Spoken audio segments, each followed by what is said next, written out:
Bonjour tout le monde, c'est Maud, on se retrouve pour une nouvelle vidéo et aujourd'hui on va parler de 4 livres, enfin 3 livres, un album jeunesse en attendant que je fasse des points lecture spécial Black November qui arriveront dès la semaine prochaine. Le premier livre dont je vous parle pour cette fois-ci, il s'agit de l'Anti-Magicien, le tome 4, l'Abbaye d'Ébène de Sébastien Le Castel, paru chez Gallimard Jeunesse. Je vous parlerai ensuite de Rosen, le tome 2, le livre de Laetitia Danae, paru chez Plume Blanche. Je vous parlerai d'une fan saga avec Balthazar Fox, le tome 3, La fin des Entre-deux-Mondes de Pascal Brissy, paru chez Ozu. Et on terminera avec cet album jeunesse, La légende de la trappe-rêve de Pippa Dirlaga, paru chez Grund.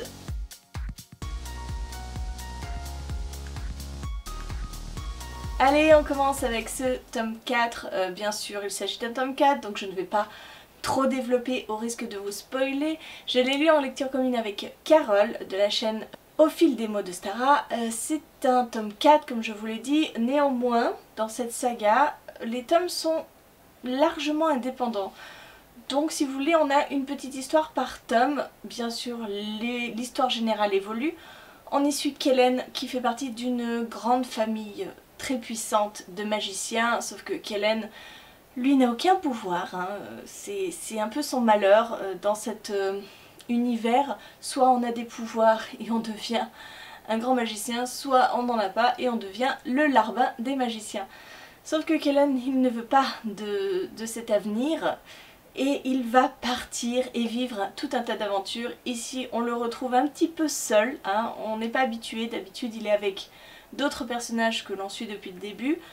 Là il est un peu seul, il va rencontrer de nouvelles personnes, il va trouver l'abbaye d'Ébène. C'est une abbaye où tous ses habitants sont porteurs de l'ombre noire, comme lui. C'est une sorte de malédiction dans son pays. Une magie très ancienne, très puissante. Et on va en apprendre beaucoup plus sur l'ombre noire et ça c'était chouette. Mais j'adore cette saga, voilà, c'est simple, j'adore Kellen. Si vous cherchez une saga où justement on n'est pas avec un héros qui va se découvrir des pouvoirs surpuissants, qui va sauver tout le monde. Non, on est avec un pauvre gars qui subit, qui ne va jamais développer aucun pouvoir, qui va essayer de se débrouiller par la malice, par la ruse, qui va se voir entouré de personnes qui vont l'aider. Eh ben c'est pour vous parce que franchement c'est super bien fait, c'est super agréable, super addictif, les histoires sont top. Et il y a un Chakureuil, voilà, Rakis, qui est juste terrible. Encore une fois, j'ai beaucoup aimé ce tome 4 et je lirai la suite avec grande impatience. J'ai lu Rosen, le tome 2, c'était pas gagné. Parce que franchement, si vous vous souvenez de mon avis du tome 1, j'avais pas aimé. Enfin, c'est pas que j'avais pas aimé. Ce livre a tout pour me plaire. On est dans une fantaisie orientale avec des djinns, avec toute une mythologie autour du pouvoir des djinns qui est contenu dans leur sang, dans le fluide. C'était chouette comme mythologie, sauf que il est tombé à un mauvais moment, ce tome 1. Il est tombé alors que j'enchaînais les romans de cours. Les romans de cours, c'est Grace and Fury. C'était je sais plus quel autre livre que j'avais lu avant, pareil. Et ça m'avait gonflé de me retrouver avec la même chose que dans les autres romans de cours, c'est-à-dire une jeune fille rebelle qui ne veut absolument pas rentrer dans le moule, dans le système, que ses parents envoient dans une cour, pas lointaine, mais une cour qui sont les ennemis du peuple des djinns. Et bien sûr, mademoiselle, qu'est-ce qu'elle va faire? Elle va commencer à s'amouracher du prince, d'un autre prince, faire... Ça m'avait gonflé. Heureusement, je me suis laissée convaincre, c'est quand même une duologie, donc... C'est un diptyque, ça se finit en 2 tomes. Je me suis dit quand même, allez, vu les bons avis, on va quand même lire ce second tome. Et je suis contente de l'avoir fait parce que j'ai beaucoup aimé ce second tome. On s'éloigne de la cour, on s'éloigne de ces manigances et puis de ces petits jeux de séduction, de ces trucs qui me saoulent grave. Et on part chez les rebelles. Ça y est, on rentre dans la rébellion, on rentre dans une exploitation de l'univers bien plus profonde, bien plus développée, avec cette question du fluide qui est au cœur de l'histoire, alors qu'avant c'était les amourettes de Rosen. Donc, et c'était pas mal, c'était vraiment pas mal, il y a de l'action, il y a des rebondissements, des retournements de situation, c'était chouette. Voilà, j'ai beaucoup apprécié ce tome 2, alors peut-être que j'aurais apprécié aussi le tome 1 s'il n'était pas tombé à un mauvais moment. Quoi qu'il en soit, cette saga est finie, on passe à autre chose. Une autre saga que j'ai terminée et c'est avec...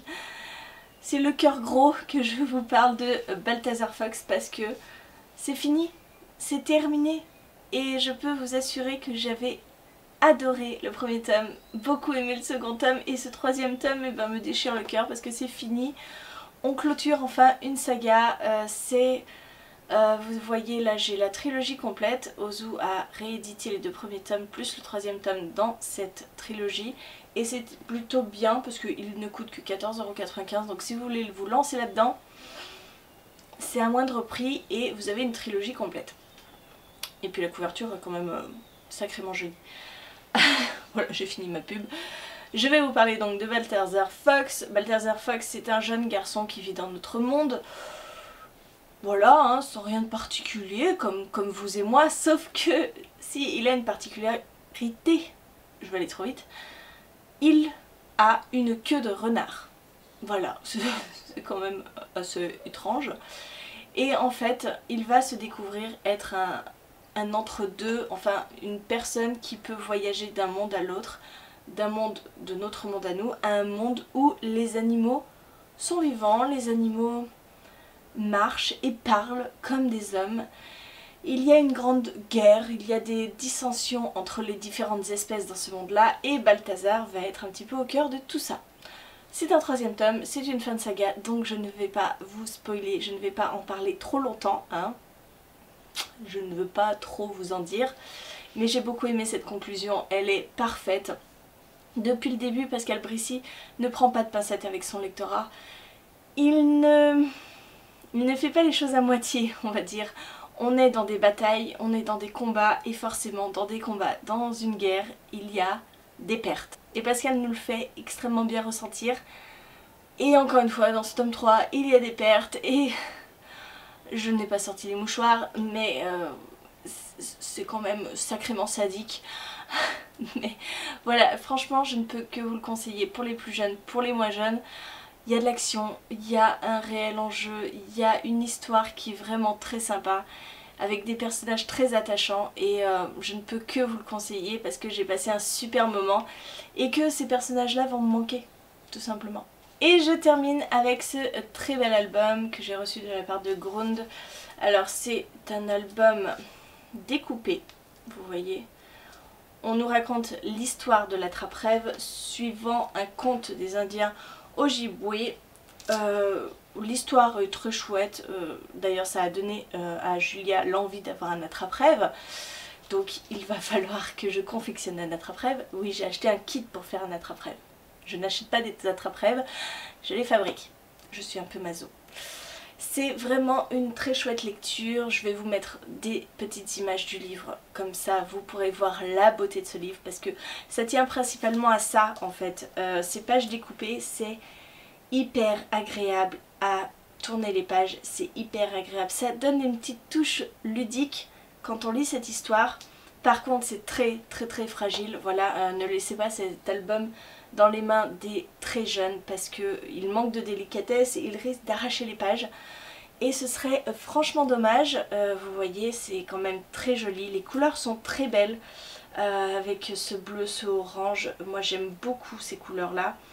On est autour de la nature, on est autour de ce conte, de cette histoire de l'attrape-rêve avec cette araignée qui peut parfois faire peur aux enfants et là et ben ça rend tout ça féerique, ça rend tout ça beau et je ne peux que vous conseiller. Alors il a un coût ce livre, il fait 18 € donc forcément pour Noël ça peut être un bon cadeau parce que mettre 18 € dans un album jeunesse c'est pas forcément la priorité, mais je peux vous assurer que ce livre est très beau, très agréable à lire et que Julia l'aime beaucoup. Voilà, c'en est terminé de ces livres-ci, de vous parler de ces livres-ci. J'espère que la vidéo vous a plu, merci d'être resté jusqu'au bout. N'hésitez pas à me dire en commentaire si vous avez lu un de ces livres, ce que vous en avez pensé. Et moi en attendant, je vous fais de gros bisous, je vous souhaite une très bonne journée, de très bonnes lectures. Je vous dis à très bientôt pour un nouveau point lecture ou une autre vidéo.